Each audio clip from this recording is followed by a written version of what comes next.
Bonsoir à toutes et à tous, bienvenue dans C'est dans l'air. C'est une alerte qui a été lancée par la Cour des comptes. Selon Pierre Moscovici et les magistrats de la rue Cambon, les comptes de la sécurité sociale sont désormais, je cite, hors de contrôle et la Sécu sera même menacée de crise de liquidité. Nous en parlons ce soir avec Éric Coquerel. Bonsoir. Bonsoir.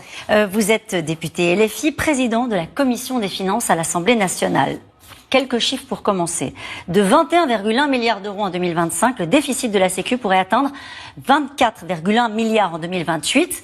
Faut-il prendre au sérieux cette alerte de la Cour des comptes, Éric Coquerel? Alors, il y a deux choses. L'alerte de la Cour des comptes, pour bien comprendre, elle se fait sur le niveau d'emprunt qui sera nécessaire pour la sécurité sociale, pour faire face, à partir de 2027, je crois, à hauteur de 70 milliards. C'est-à-dire, ça s'appelle l'ACOS, l'Agence centrale des organismes de sécurité sociale. Bon. D'accord. Or, le système de remboursement pour la sécurité sociale, contrairement à la dette de l'État, je viendrai tout à l'heure, fait qu'on est obligé d'emprunter à court terme, donc c'est plus que ce qu'on peut emprunter. C'est là où ils disent, du coup, il y a un problème de liquidité. Pourquoi on en est là? Je parle encore une fois sous votre contrôle. Le trou de la Sécu se creuse à nouveau alors que la tendance était au redressement depuis 2021.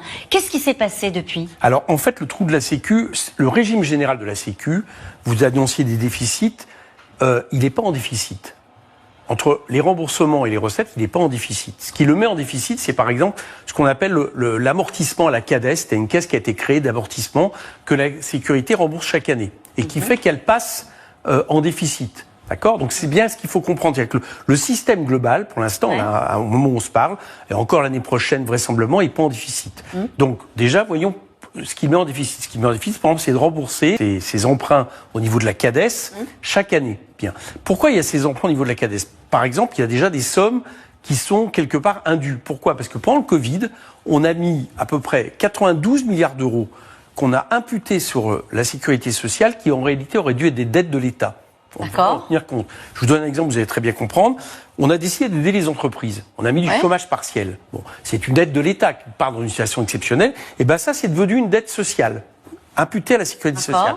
Or, la différence entre la dette de l'État et la dette sociale, c'est que la dette de l'État, figurez-vous, vous ne remboursez jamais le stock. Vous ne remboursez que les intérêts. D'accord? Alors que la dette de la sécurité sociale, il se trouve que vous êtes obligé de rembourser le stock.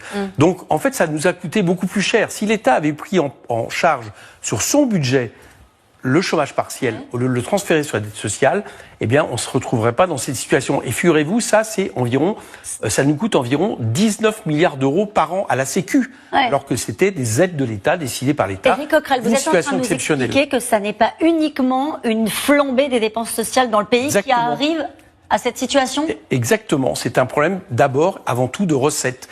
De recettes par ce système de remboursement avec des sommes indues qui ont été mises par la sécurité sociale. De recettes parce que vous savez qu'il y a 90 milliards d'exonérations de cotisations par an qui sont en fait des aides de l'État aux entreprises, mais qui coûtent au système de la sécurité sociale. Alors on pourra dire, oui, mais quasiment tout est compensé. D'abord, quasiment tout, il en manque un peu.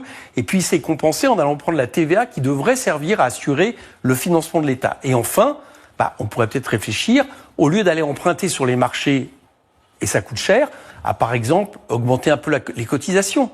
Prenons le régime des retraites. Un économiste comme Zemmour, avec Zemmour, l'autre, le bon, l'économiste, dit que par exemple, pour équilibrer le régime des retraites, si vous augmentez de 0,15 points les cotisations pendant 7 ans, vous équilibrez le régime des retraites. Bon, c'est un choix, c'est pas énorme. On pourrait aussi imaginer, par exemple, qu'on arrête de créer des auto-entrepreneurs, 700 000 emplois qui ont été créés sous Macron et qui ont une particularité, c'est qu'il n'y a pas de cotisation.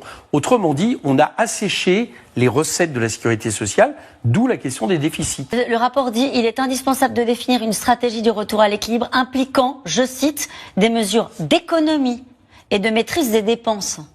On les fait où, les économies et la maîtrise des dépenses quand on parle de la Sécu? Alors, ça c'est peut-être moi ce qui m'oppose un peu souvent à la Cour des comptes et à son président. Pierre Moscovici. Pierre Moscovici. C'est que ce qu'il identifie comme problème, on est d'accord. Mais après, il y a deux manières de faire. C'est exactement comme, là, pour le coup, la question du budget de l'État.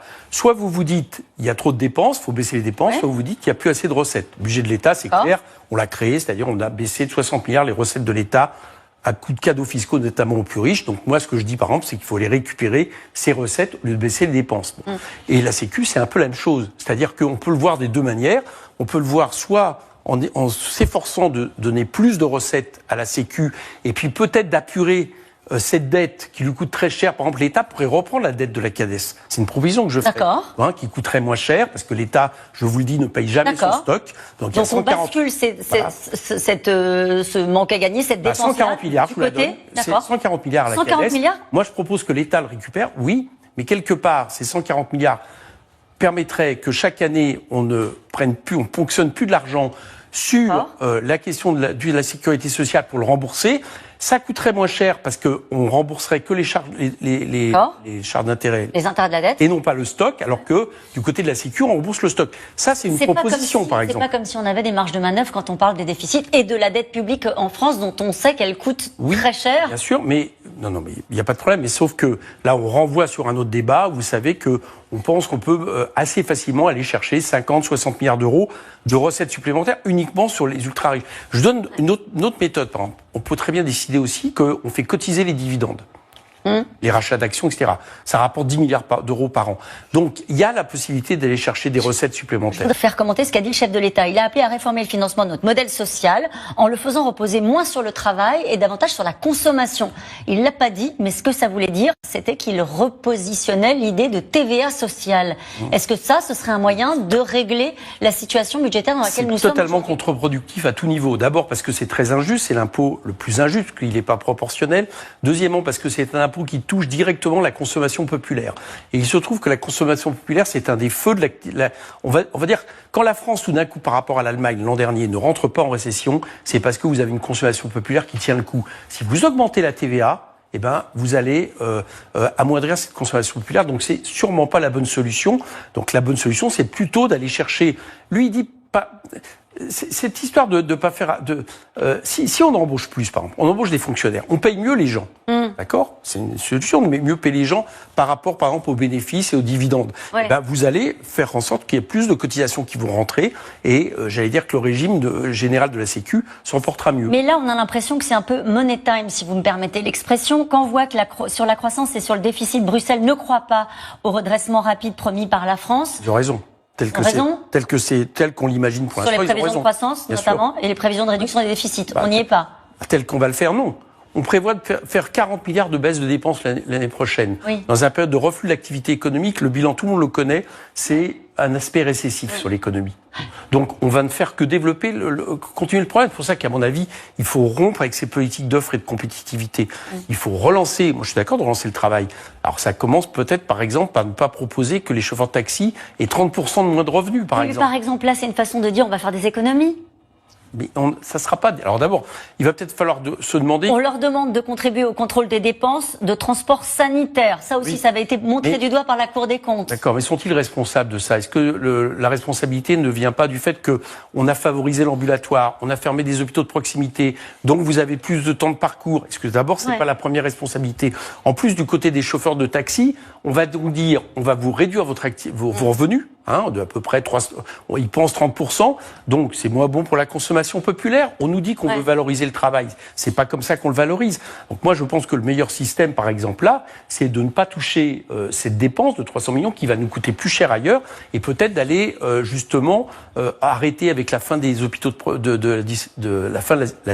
la disparition des hôpitaux de proximité ou du système qu'on a mis en place. Mais le problème, vous voyez, c'est que dès qu'on évoque des économies, on se retrouve dans la situation des chauffeurs de taxi. Évidemment, ça impacte forcément une profession, une catégorie, une corporation. Comment est-ce qu'on fait à l'automne? Alors, on ne fait pas des économies en commençant par toucher au travail, qui a déjà largement payé sa dette depuis des années au profit des revenus capital non investis.